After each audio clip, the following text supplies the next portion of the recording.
Hello everyone, welcome to अमगेट। तो flow measurement के बाद में आज स्टार्ट करते हैं। Next topic is torque measurement. Torque measurement and in this session और lecture class we will discuss why we need torque measurement and different methods of torque measurement. So first of all you have to know about what is the torque. Torque क्या है? जैसे force होता है linear force, तो linear force का जो rotational form है या रोटेशनल इक्विवेलेंट जो है वही है आपका torque. Torque is rotational equivalent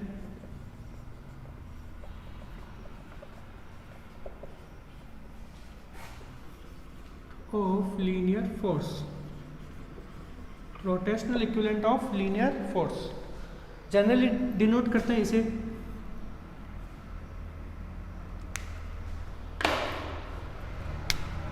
T और टाउ से। ठीक है, यूनिट्स की बात करें, unit KG metre square per second square, तो यह है इसकी यूनिट्स। तो टॉर्क क्या है? Torque is the rotational equivalent of linear force. अब देखिए कि why we require torque measurement. Torque measurement की रिक्वायरमेंट क्या है कि जैसे जो भी प्रोसेस इंडस्ट्री है, प्रोसेस इंडस्ट्री में मैकेनिकल जो भी सिस्टम्स हैं, तो मैकेनिकल सिस्टम होंगे तो उनमें पॉसिबली रोटेटरी सिस्टम भी होगा। तो जो भी रोटेटिंग सिस्टम है उनमें शाफ्ट वगैरह का यूज होगा। तो शाफ्ट जो यूज होती है तो उस शाफ्ट का टॉर्क मेजरमेंट करना नेसेसरी होता है। ठीक है, तो शाफ्ट का टॉर्क मेजरमेंट करना नेसेसरी होता है फॉर मैकेनिकल सिस्टम्स।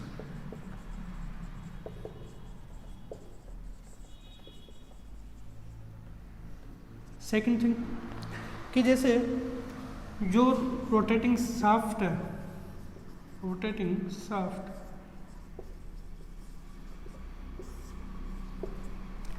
जो रोटेटिंग शाफ्ट है उस पर कितना फोर्स अप्लाई करें कि वो प्रॉपरली वर्क करे। टू मेजर या फिर to no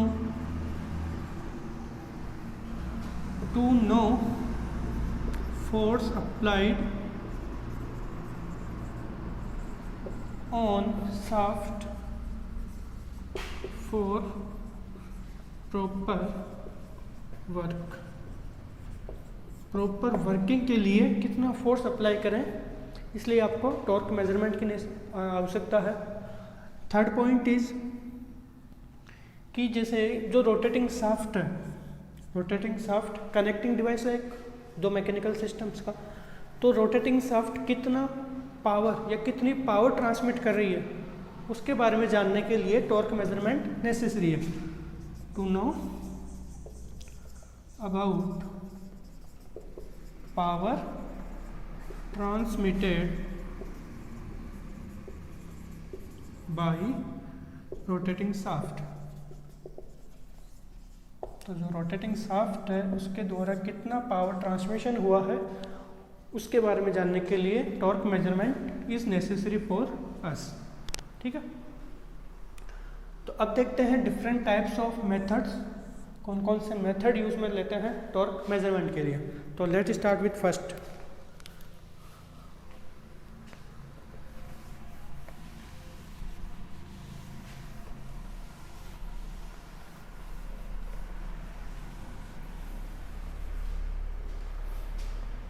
methods, first method is torque measurement by using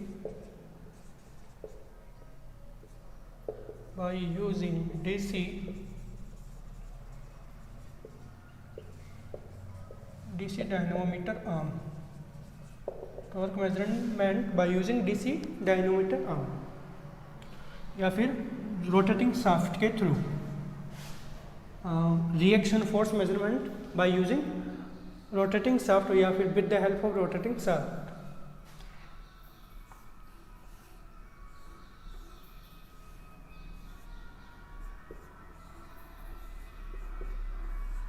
तो क्या ये शाफ्ट है?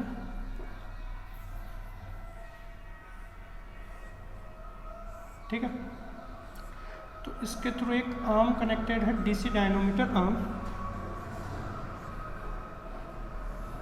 ये लेंथ L, और ये जो आर्म है इसके ऊपर फोर्स F जनरेट, या जो फोर्स जनरेट हो रहा है F, या जो अप्लाई है फोर्स F, तो इस फोर्स को मेजर करके, या फिर हो सकता है piezo electric sensor,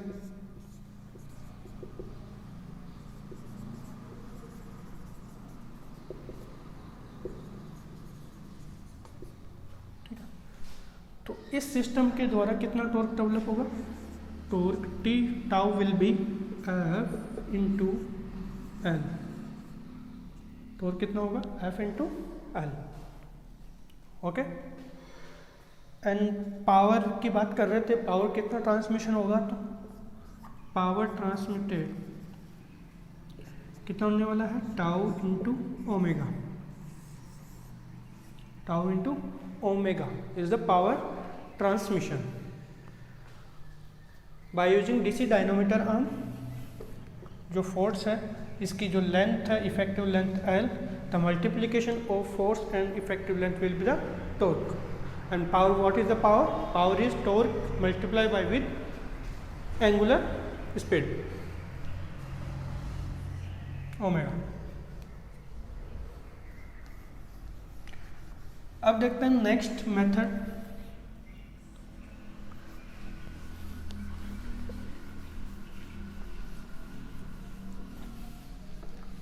The second method will be Kroneberg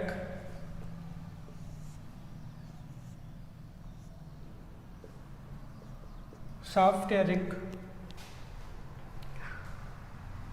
working setup देखिए,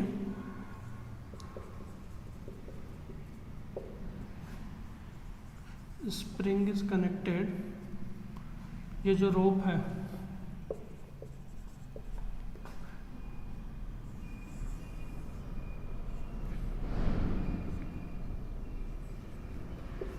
ये है ब्रेक, पोनी ब्रेक, रोटर या रोटेटिंग शाफ्ट। तो जो रोप है इससे वाउंड है, रोप इज वाउंड विद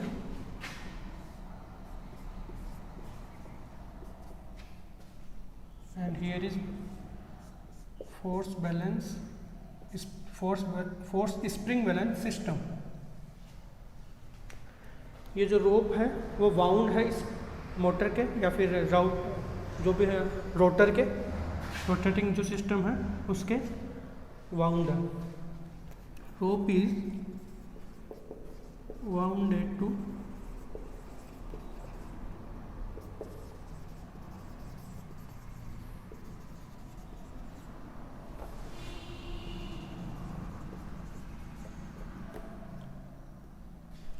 अब देखिए कि कैलकुलेशन ऑफ टॉर्क कैसे होगा।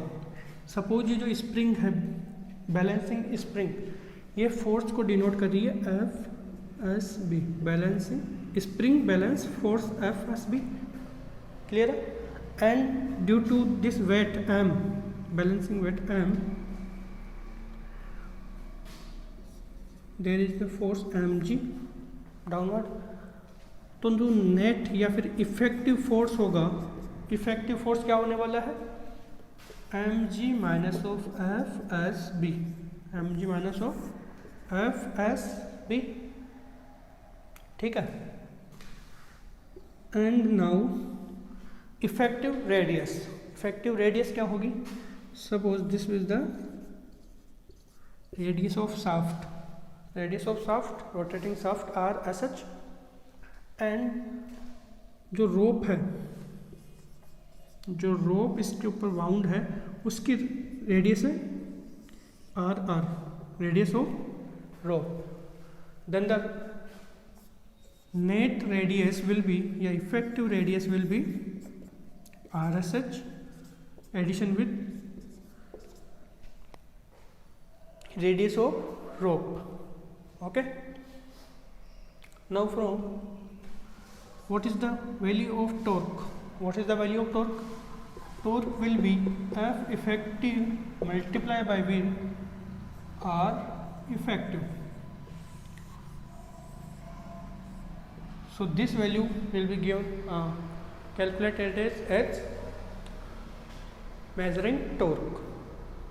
क्लियर है? F effective and R effective का मल्टीप्लिकेशन ही क्या होगा? Torque. Now we will discuss the third measurement, the third method for torque measuring is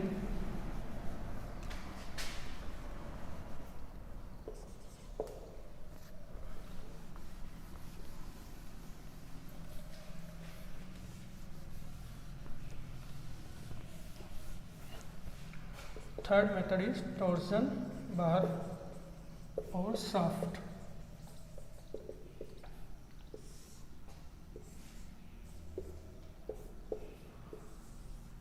ये शाफ्ट है कोई, दिस इज शाफ्ट. तो जैसे कि इसमें रोटेशन होगा, तो रोटेशन होने पर कुछ एंगल में भी रोटेशन होगा. जैसे ये है तो एंगल में रोटेशन होता है, तो उस एंगल को मेज़र करके जो डिफ्रैक्टिंग एंगल है, ट्विस्ट एंगल है, ट्विस्ट एंगल को मेज़र करके टॉर्क मेजरमेंट कर सकते हैं. तो जो ट्विस्ट एंगल है डायरेक्टली प्रोपोर्शनल होता है टॉर्क के. And that is the formula for torque is T और torque tau pi by 16 GD cube into theta, where theta is the twist angle, theta is twist angle, and what is the G? G is the modulus of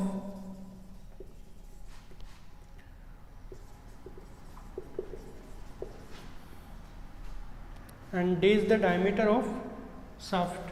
This is the diameter of shaft. So for this formula you can calculate the torque generated by this shaft. Okay, तो possibly है कि numerical यहाँ से arise हो जाए. ठीक है, तो फॉर्मूला आपको याद रहना चाहिए. T equal to pi by 16 GD cube into theta. And what is the theta? Theta is the twist angle. Okay, and the fourth method will be by using strain gauge. By using strain gauge. Torque measurement में जो fourth method है, by using strain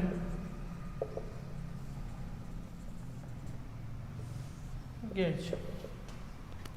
strain gauge में क्या करते हैं कि जैसे जो भी शाफ्ट है ना, उस शाफ्ट के ऊपर माउंट कर देते हैं स्ट्रेन गेजेस को, मल्टीपल नंबर में या फिर सिंगल. तो जैसे ये शाफ्ट है,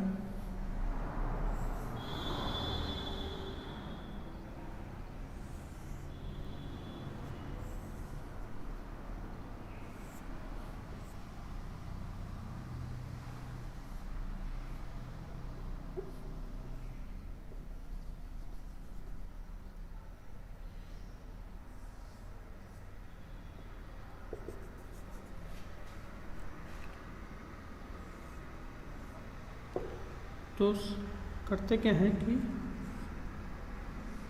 स्ट्रेन गेजेस को माउंट कर देते हैं. Suppose first, second, third, fourth. तो इन फ्रंट, जैसे स्ट्रेन गेज ये है आपका शाफ्ट, तो इसके फ्रंट पे दो स्ट्रेन गेज होंगे. इन फ्रंट फर्स्ट और सेकंड स्ट्रेन गेज, और एट बैक थर्ड और फोर्थ स्ट्रेन गेज. जनरली ये जो माउंटिंग होती है 45 डिग्री, 45 डिग्री के बीच में माउंट करते हैं, ठीक है। अब ये जो स्ट्रेन गेजेस हैं, multiple number of strain gauges use क्यों करते हैं, इसके पीछे रीजन ये है कि आप सिंगल स्ट्रेन गेज भी यूज़ कर सकते हो, you can use single strain gauge, but by using multiple strain gauge maximum output you can measure. We can use single strain gauge, but for maximum output multiple strain gauges are preferred. Multiple strain gauges are preferred. Okay, this is the inner radius, this is outer radius capital R. अब देखते हैं कि value of torque, what is the value of torque, what is the value of torque. Torque की जो value आने वाली है π/2L G capital R की पावर 4 माइनस स्मॉल r की power 4 into theta, π/2L into G capital R की power 4 minus small r की power 4 into theta. What is the N? L is this length and theta is the twist angle. Okay.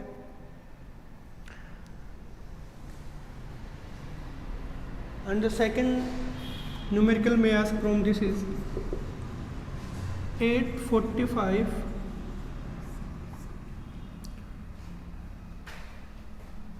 we can measure maximum torque or maximum strain. So what is the maximum strain? Maximum strain calculated at 45 degree angle, and value of this will be plus minus T into R over pi into G capital R की power 4 minus small r की power 4. So this amount of strain we can calculate at 45 angle if they are mounted at 45 degree angle. Okay. So by using strain gauges you can calculate torque, and this is the simplest method to, because we can get electrical output from this, we can also get electrical output from this. So this is the preferred method for torque measurement. Okay. So torque measurement is completed here. What we discussed in lecture, why we need torque measurement and different types of method for torque measurement. तो torque measurement के चार method है, चार method discuss किया. DC dynamometer arm द्वारा, and second is prony brake system, third is torsion bar और shaft, and fourth is by using strain gauge. Okay. तो in next class we will discuss numericals of torque measurement. Thank you. और ज़्यादा से ज़्यादा आप share कीजिएगा, subscribe कीजिएगा channel को, कि आपके पास जो भी अपडेट्स हैं रिगार्डिंग गेट 2021 2022 वो आपको आपके पास रिसीव हो सके. Thank you.